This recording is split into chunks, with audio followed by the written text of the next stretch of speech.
하나님의 영, 성령을 받은 우리는요, 하나님을 지난주에 아빠, 아버지라고 부를 수 있게 되었어요. 그죠? 4장의 초반에 바울은 이것을 갈라디아 교인들에게 강조했어요. 그러므로 여러분, 각 사람은 이제 종이 아니라 자녀입니다. 자녀이면 하나님께서 세워주신 상속자이기도 합니다. 이게 7절 말씀이죠. 갈라디아 교인들의 정체성을 기억하게 하는 거예요. 그런데 우리가 이제 계속 보고 있지만 갈라디아 교인들이 자신들의 정체성에 맞는 삶, 성령의 사람으로서의 삶을 살고 있나요? 아니죠. 바울에게는 이게 정말로 가장 중요해요. 이들에게 처음으로 복음을 전하는 게 아닌 입장이죠. 이 상황에서 처음 복음을 듣고 성령 받아서 성령의 역사를 경험한 이들이 이제는 이를 잃어버린 상황에 너무나 안타깝고 정말 그야말로 복장 터지는 상황인 거죠. 바울은 오늘 본문에서 다시금 정말이지 자신의 이 비통한 심정을 이야기합니다. 8절이에요. 제가 읽을게요. 그러나 그때에는 여러분이 하나님을 알지 못해서 본디 하나님이 아닌 것들에게 종살이 했습니다. 맞아요. 그때에는요, 하나님을 몰라서 그래서 그랬어요. 그래서 여러 가지 것들에게 종살이하고 살았죠. 그런데 이제는 바뀌었잖아요. 9절입니다. 합독하겠습니다. 그런데 이제는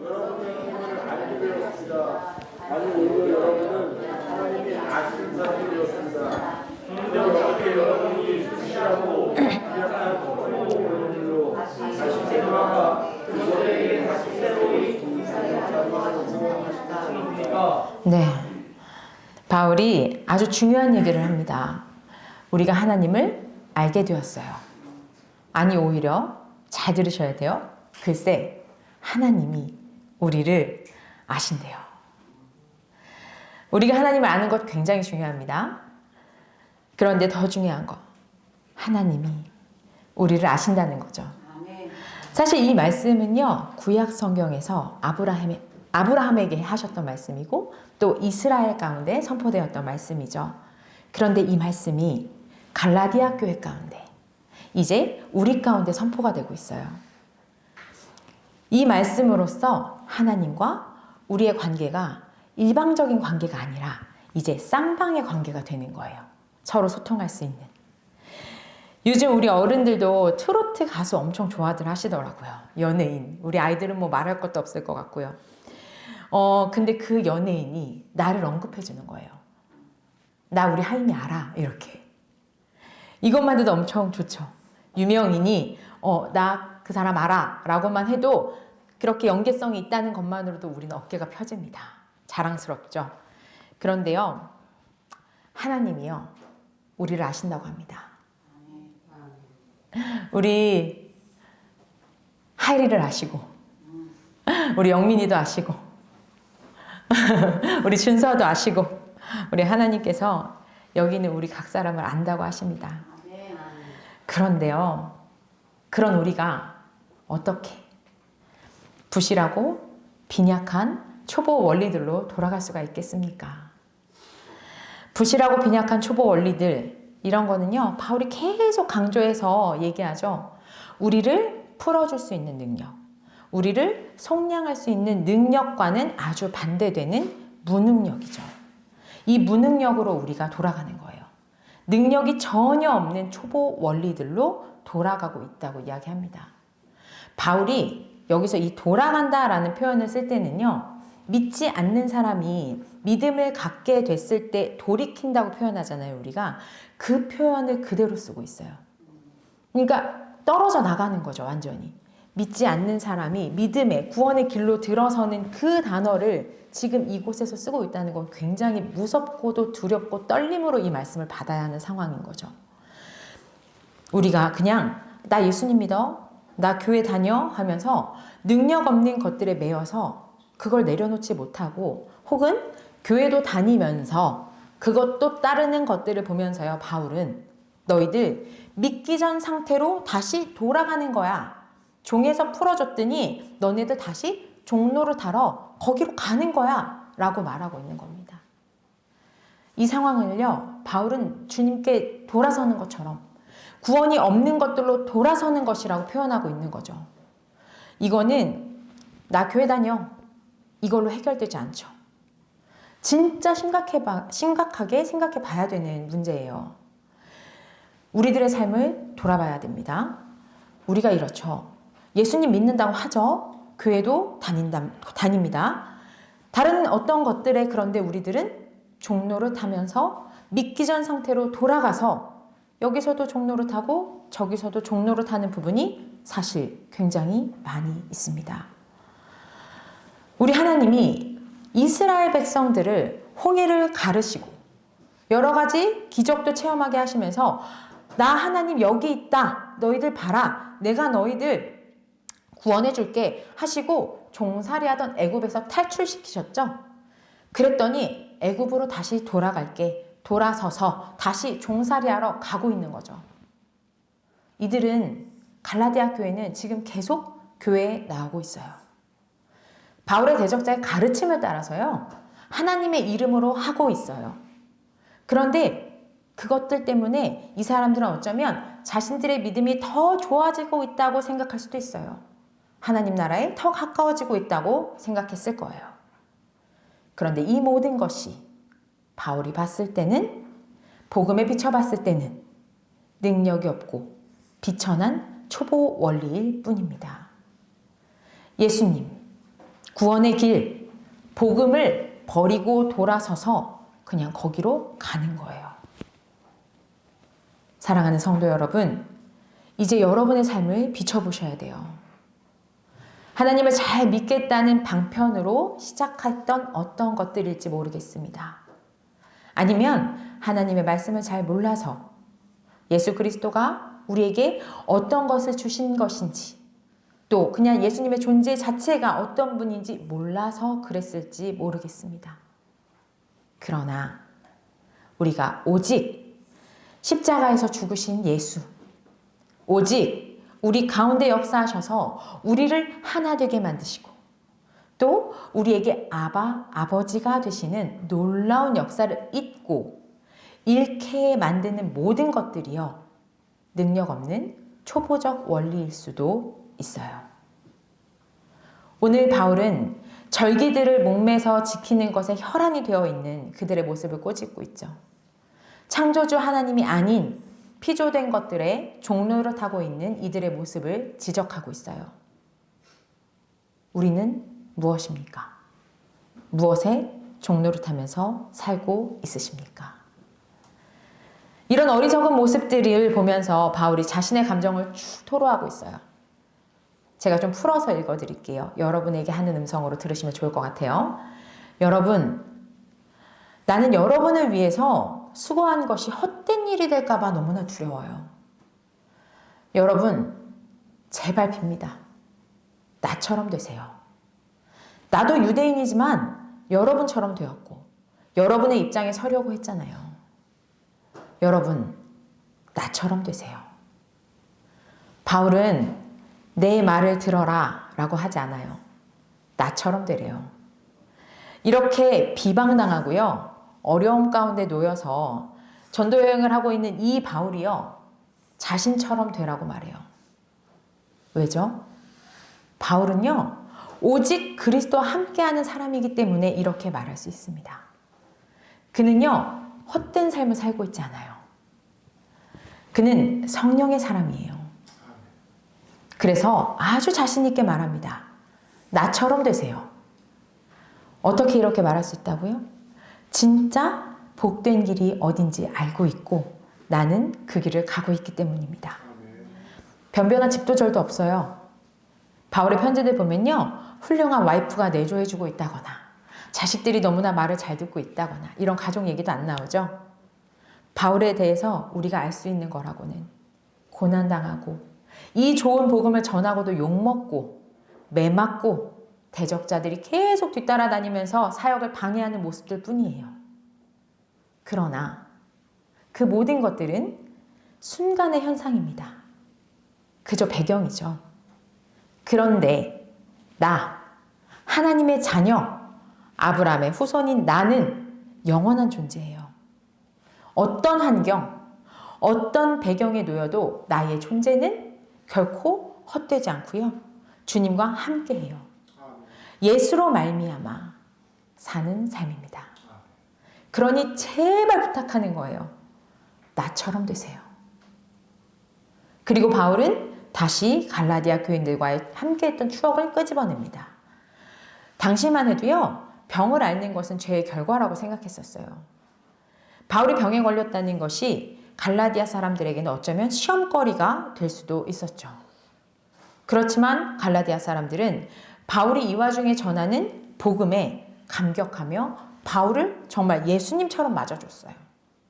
복음을 전해준 바울의 치료를 위해서라면 자신들의 눈이라도 뽑아줄 것처럼 대했었죠. 그랬던 갈라디아 교회가 이제는 똑같은 진리, 예수 그리스도를 말하고 있는데 바울을 원수로 생각해요. 이 얼마나 한탄스러운 일이에요.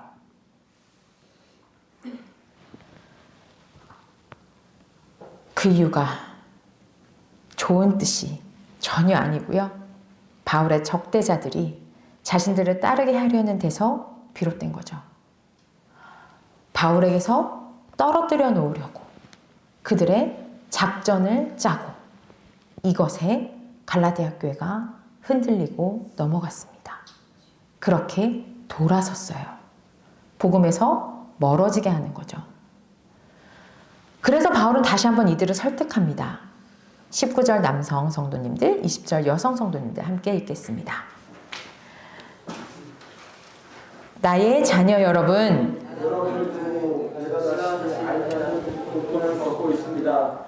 여러분 가운데서 그리스도의 모습이 이루어질 때까지 그렇습니다. 나는 지금 당장 여러분 곁에 있게 되어 내 목소리 어조를 바꿀 수 있기를 바랍니다. 내가 여러분 문제를 어떻게 처리해야 할지 몰라 당황스럽기 때문입니다. 바울은 하소연을 또다시 시작하면서 그들을 이렇게 부릅니다. 나의 자녀 여러분.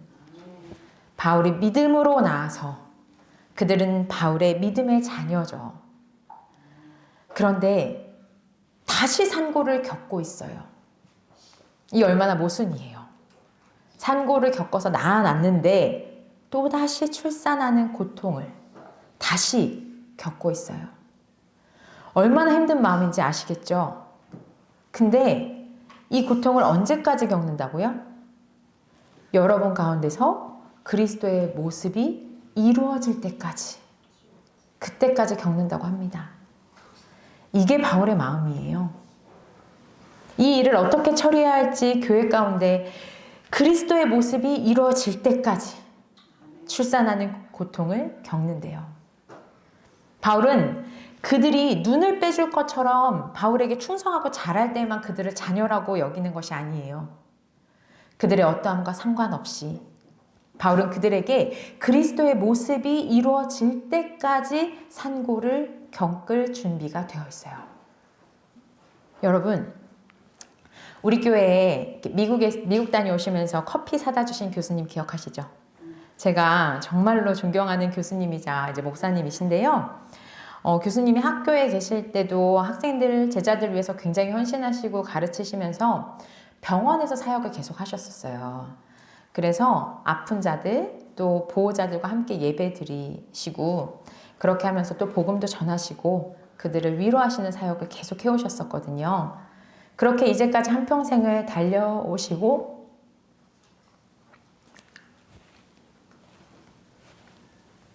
제가 이걸 준비하면서 너무 많이 울었는데 이제 은퇴하시고 나서 지금은 사실 좀 쉬셔도 되잖아요. 요즘은 다리가 아프셔서 다리를 절고 다니시거든요. 그러면서도 매번 학생들, 학교 집이 멀어서 밥 못 먹는 친구들 위해서 식사 준비하셨고 애들을 계속 불러서 밥을 먹이세요. 근데 이번에 교수님한테 정신병원에서 사역 좀 해달라고 연락이 왔대요. 근데 여기가 진짜 정신병원이라서 일반 사람은 당연히 못 들어가고요. 들어갈 때 소지품 검사까지 해요. 너무 위험한 곳이라서. 이 병원에 들어가려면 철문을 몇 개 열고 들어가야 되고 비밀번호도 우리는 알 수가 없고요. 그 병원 안에 정말 별의별 사람이 다 있겠죠. 우리 감당할 수 없기 때문에 그렇기 때문에 병원 안에 입원을 시켜서 격리시켜 놓은 사람들인 거죠. 그래서 한 번 벌써 또 갔다 오셨더라고요. 그러면서 거기 가서 사역 시간이 짧다 해도 그분들이 그냥 놔주질 않는 것 같아요. 계속 붙들고 본인들의 이야기도 들어달라고 하고 얼마나 힘들고 외로운 사람들이겠어요. 정신적으로도 많이 힘들고 이러니까. 근데 진이 다 정말 빠지셨을 것 같아요. 근데 하나님께서 나에게 맡긴 마지막 사역이구나라는 생각이 드셨다고 합니다. 이들이 구원받아야지 이런 마음이 드셨다고 해요. 그러면서 저희들을 불러놓고 하시는 게 내가 가서 어떤 말씀을 전할까 이걸 저희들한테 물어보시더라고요. 근데 그때 제가 하나님이 저한테 주시는 마음이 있었어요. 그래서 교수님한테 감히 얘기했어요. 교수님께서 어떤 말씀을 하시는지는 사실 저는 중요할 것 같지가 않습니다. 교수님께서 이미 그들을 너무너무 사랑하고 계시고 그리고 하나님 앞에서 사명으로 받으신 그 자체가 교수님의 그 존재 자체가 그분들에게 그대로 고스란히 전해질 거라고 저는 생각합니다 라고 말씀을 드렸어요. 저는 제가 그 말씀을 교수님께 드리면서 저에게 하는 얘기처럼 말씀드렸고 하나님께서 저에게 알려주시는 마음이라고 느껴졌습니다. 그리고 전 생각했어요. 교수님처럼 사역해야겠다. 교수님처럼 돼야겠다. 여러분 우리 이 시간 함께 기도할 건데요. 우리에게 이 마음이 있는지 정말로 돌아보길 원합니다. 먼저는 우리 자신인 것 같아요. 나를 사랑해주는 사람, 나에게 눈이라도 빼줄 것처럼 잘해주는 사람한테만 우리가 복음을 전하는 게 아니잖아요. 복음은 들을 준비되어 있는 사람들에게만 가서 전하는 게 아니죠. 정말로 우리가 영혼을 사랑해야 됩니다. 그리고 나의 안전, 나의 어떠함과 상관없이 그저 주님께서 주시는 사명으로 정말 목숨 걸고 지켜나가야 됩니다. 우리는 그 길을 가는 자들입니다. 또 우리 교회 가운데 맡겨진 이 영혼들, 우리의 자녀들, 우리의 이 귀한 아이들을 위해서 정말로 우리가 산고를 겪기는 한 것일까 고민해봤으면 좋겠습니다. 이들을 위해서 우리가 산고를 겪어야 합니다. 기도의 산고를 경험하십시오. 열정적으로 아이들과 놀아주시기 바랍니다. 육신의 상고도 느끼셔야 돼요. 우리 에너지가 딸려도 정말 저 아이들 정말로 함께 즐겨주고 놀아주고 뒤에서 받쳐주고 이끌어줘야죠. 어떻게 하면 이들에게 복음을 잘 전할 수 있을까 머리 터지도록 고민하십시오. 말씀을 묵상하시기 바랍니다. 그렇게 상고를 경험하시기 바랍니다. 우리 이를 위해서 함께 기도로 나아갑니다.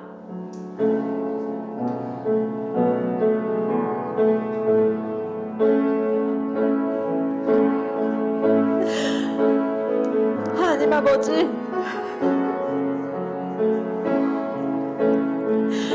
우리가 받은 구원이 얼마나 놀라운 것인지 알지 못했기에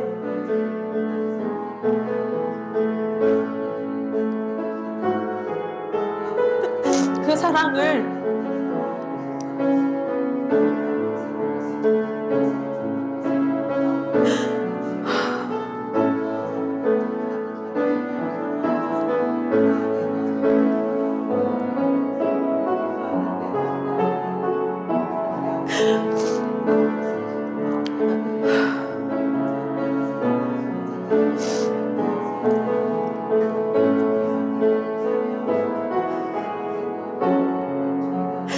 아버지 저에게 영혼을 사랑하는 마음을 주시옵소서.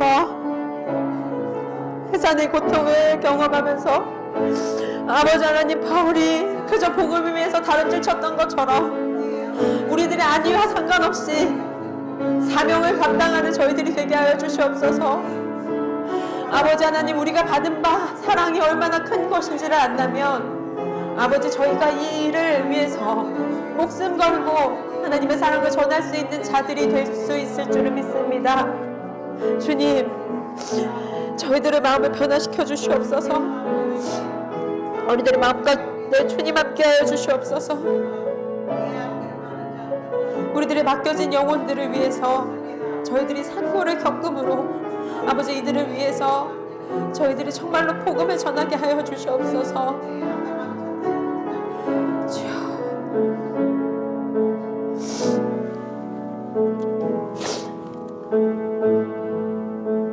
하나님 아버지, 바울의 마음이 우리의 마음 되길 원합니다. 어렵고 마음 아프게 하는 이들도 있겠지만 주님 마음으로 그들 가운데서 그리스도의 모습이 이루어질 때까지 복음을 전하게 하여 주시옵소서. 때와 시기를 우리가 정하지 말게 하시고 주님 오시는 그날까지 해산의 수고를 할 수 있는 자들이 되길 원합니다. 그러나 그 해산의 끔찍한 고통조차 주님 앞에 참 기쁨과 소망이기에 산고가 어떤 것인지 알면서도 둘째를 낳고 셋째를 낳는 부모의 심정으로 고통은 뒷전이 되어 우리를 통한 새 생명의 탄생에만 우리의 몸과 온 정성이 다하길 원합니다. 우리에게 자녀로 이미 맡겨주신 우리 귀한 초중등부 아이들, 저희들이 날마다 해산의 수고로 이 아이들을 양육하겠습니다. 우리의 수고 이전에 주님께서 우리와 비할 수 없는 죽음의 수고를 해놓으셨음을 기억하게 하시어 정말로 한 영혼 한 영혼을 주님의 사랑과 헌신으로 양육할 수 있는 힘과 능력을 주시옵소서. 성령으로 하나 된 새한양 가족이 어떠한 방해와 공격이 있을지라도 해산의 수고로 아름다운 가족의 모습을 주님 오시는 그날까지 이어가게 하여 주시옵소서. 예수 그리스도의 이름으로 기도드립니다. 아멘.